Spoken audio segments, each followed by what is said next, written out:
ಮಹಾಅಧಿಗ ಮಾದಿಗ ಅಂದ ಮಾತ್ರಕ್ಕೆ ಅವರಿಗೆ ಒಂದು ಇತಿಹಾಸನೇ ಇಲ್ಲ. ಅವರು ಸದಾ ಸಮಾಜದಲ್ಲಿ ಗುಲಾಮರಾಗಿಯೇ ಬದುಕಿದ ಜನ ಎಂಬ ನಂಬಿಕೆ ಅನೇಕರಲ್ಲಿ ಇದೆ.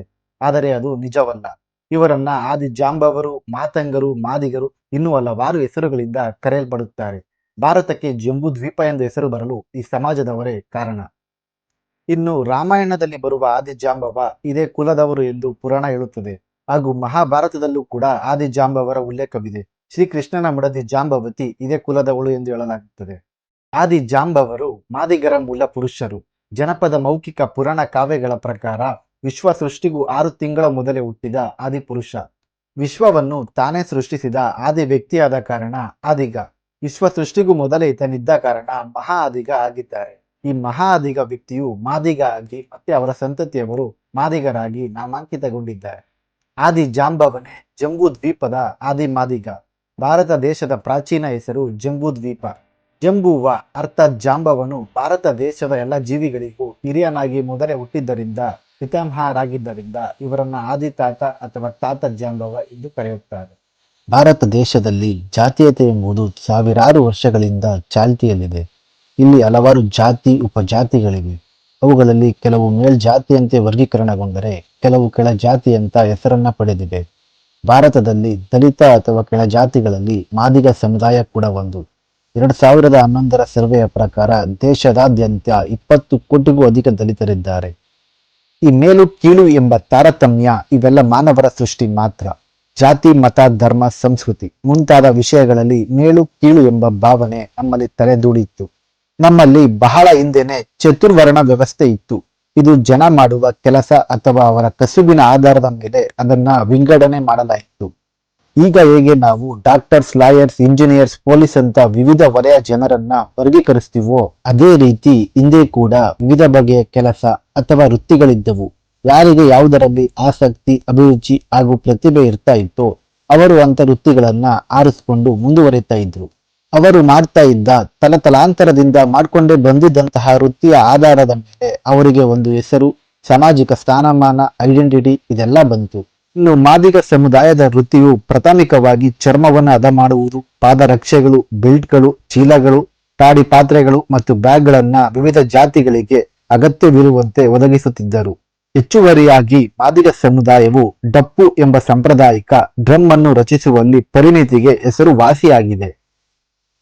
ಇನ್ನು ಇವರ ಬಗ್ಗೆ ಇತಿಹಾಸದ ಪುಟಗಳಲ್ಲಿ ನೋಡೋದಾದ್ರೆ ಅದು 16ನೇ ಶತಮಾನದ ಸಮಯದ ಮಾತು.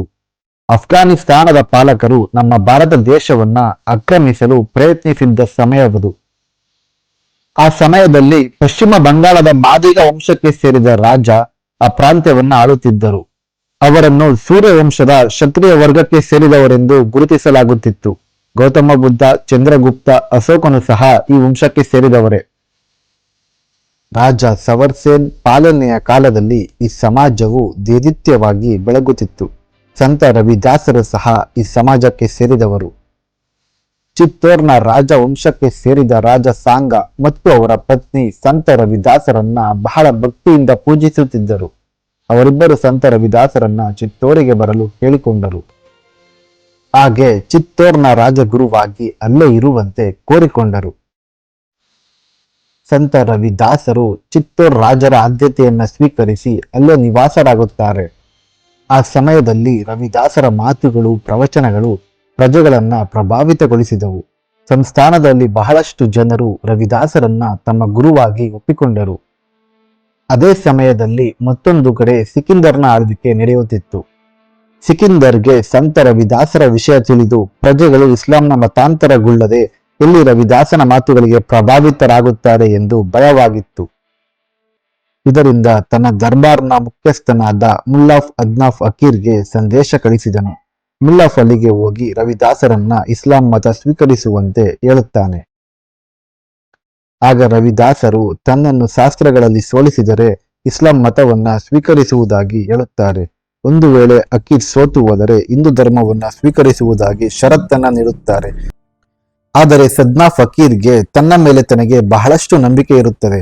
ಆ ಕಾರಣಕ್ಕಾಗಿ ಚರ್ಚೆಗೆ ಸಿದ್ಧನಾಗುತ್ತಾನೆ. ಇವರಿಬ್ಬರ ವಾದಗಳಲ್ಲಿ ಸಂತ ರವಿದಾಸರು ವಿಜಯವನ್ನ ಸಾಧಿಸುತ್ತಾರೆ. ಆದರೆ ಸದ್ನಾ ಫಕೀರ್ ಎಷ್ಟರ ಮಟ್ಟಿಗೆ ಪ್ರಭಾವಿತನಾಗಿರ್ತಾನೆ ಅಂದ್ರೆ ತನ್ನ ಇಷ್ಟಾನುಸಾರವಾಗಿ ಹಿಂದೂ ಧರ್ಮವನ್ನ ಸ್ವೀಕರಿಸುತ್ತಾನೆ. ತನ್ನ ಹೆಸರನ್ನು ರಾಮದಾಸ್ ಎಂದು ಬದಲಿಸಿಕೊಳ್ಳುತ್ತಾನೆ. ರವಿದಾಸ್ ರಾಮದಾಸ್ ಹಿಂದೂ ಧರ್ಮದ ಪ್ರಚಾರಕ್ಕಾಗಿ ಮುಳುಗಿಬಿಡುತ್ತಾರೆ. ರವಿದಾಸರು ಸಮಾಜದ ಎಲ್ಲ ಧರ್ಮಗಳನ್ನ ಸಮಾನವಾಗಿ ನೋಡುತ್ತಿದ್ದರು ಹಾಗೂ ಸಮಾನವಾಗಿ ನೋಡಬೇಕು ಎಂದು ಉಪದೇಶವನ್ನ ಮಾಡುತ್ತಿದ್ದರು.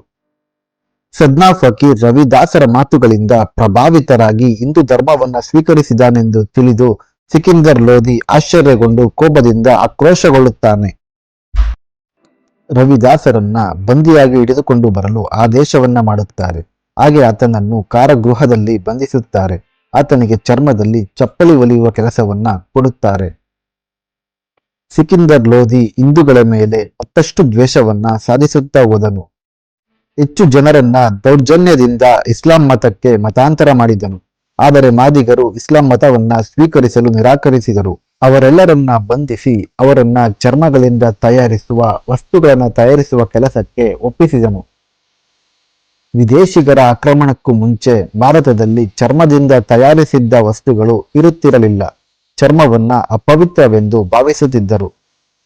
ಅದಾದ ನಂತರ ಮಾದಿಗರು ಚರ್ಮದಿಂದ ವಸ್ತುಗಳನ್ನ ತಯಾರಿಸುತ್ತಿದ್ದರೆಂದು ಅವರನ್ನ ನೀಚವಾಗಿ ಕೆಳಮಟ್ಟವಾಗಿ ನೋಡುತ್ತಿದ್ದರು. ಇಸ್ಲಾಂ ಮತವನ್ನ ಸ್ವೀಕರಿಸಿದ ಕಾರಣಕ್ಕಾಗಿ ಈ ಸಮಾಜವನ್ನ ಬಹಳ ಘೋರವಾಗಿ ಅವಮಾನಿಸುತ್ತಿದ್ದರು. ಮಾದಿಗರು ಇಸ್ಲಾಂ ಮತವನ್ನ ಸ್ವೀಕರಿಸಲಿಲ್ಲ. ಸಿಕಿಂದರ್ಗೆ ತಲೆ ಬಾಗಲಿಲ್ಲ. ಜೈಲಿನಲ್ಲಿ ಇದ್ದಾಗ ಅವರು ಚರ್ಮದ ವಸ್ತುಗಳನ್ನ ತಯಾರಿಸುವ ಕೆಲಸವನ್ನ ಮಾಡುತ್ತಿದ್ದರು. ಈ ಸಮಾಜದ ಪ್ರಜೆಗಳಿಗೆ ಆ ಕಾರಣಕ್ಕಾಗಿಯೇ ವಿದ್ಯೆಯಲ್ಲಿ ಅಂತರ ಬೆಳೆಯಿತು. ಮುಂಬರುವ ಪೀಳಿಗೆಗೆ ತಮ್ಮ ಮೇಲೆ ನಡೆದ ದೌರ್ಜನ್ಯದ ಬಗ್ಗೆ ತಿಳಿಯದಂತೆ ಸಂಚು ನಡೆಯಿತು. ಚರ್ಮದಿಂದ ಕೆಲಸ ಮಾಡುತ್ತಿದ್ದರಿಂದ ಇವರನ್ನ ಕ್ಷತ್ರಿಯರಿಂದ ದೂರ ಇಡಲಾಯಿತು. ಸಿಕಿಂದರ್ ಲೋಹಿನೇ ಇವರಿಗೆ ನೀಚರು, ಅಶುದ್ಧ ಜಾತಿ ಎಂದು ಕರೆಯಲು ಕಾರಣವಾದವನು. ಎರಡನೇ ವಿಶ್ವ ಯುದ್ಧದಲ್ಲಿ ಬ್ರಿಟಿಷರು ಮಾದಿಗರೊಂದಿಗೆ ಒಂದು ಪ್ರಸ್ತಾವನೆಯನ್ನ ಏರ್ಪಾಟು ಮಾಡುತ್ತಾರೆ. ಅವರಲ್ಲಿ ಒಂದು ಸೈನಿಕ ದಳವನ್ನ ತಯಾರಿಸುತ್ತಾರೆ. ಮಾರ್ಚ್ 1, 1919ರಲ್ಲಿ ಈ ಸೈನಿಕ ದಳವನ್ನ ತಯಾರಿಸಲಾಯಿತು. ಕೊಯ್ಮಾ ದಾಳಿಯಲ್ಲಿ ಈ ಸೈನ್ಯ ಉತ್ತಮವಾದ ಪಾತ್ರವನ್ನ ವಹಿಸಿತ್ತು. ಆ ಕಾರಣಕ್ಕಾಗಿ ಈ ಸೈನ್ಯಕ್ಕೆ ಸನ್ಮಾನಿಸಲಾಯಿತು. ಅದಾದ ನಂತರ ಆ ರೆಜಿಮೆಂಟ್ ಅನ್ನು ರದ್ದು ಮಾಡಲಾಯಿತು. ಬಾಬಾ ಸಾಹೇಬ್ ಅಂಬೇಡ್ಕರ್ ರವರು ಸಮಾಜದ ಎಲ್ಲ ವರ್ಗಗಳನ್ನ ಸಮಾನವಾಗಿ ನೋಡಬೇಕು ಎಂದು ಹೇಳಿದರು. ಈ ದೇಶಕ್ಕೆ ಕಾನೂನು ಸುವ್ಯವಸ್ಥೆಯನ್ನ ತಂದುಕೊಟ್ಟರು. ದಲಿತರಿಗೆ, ಇತರ ಹಿಂದುಳಿದ ವರ್ಗದವರಿಗೆ ಅಂಬೇಡ್ಕರ್ ಒಬ್ಬ ದೇವರಾದರು.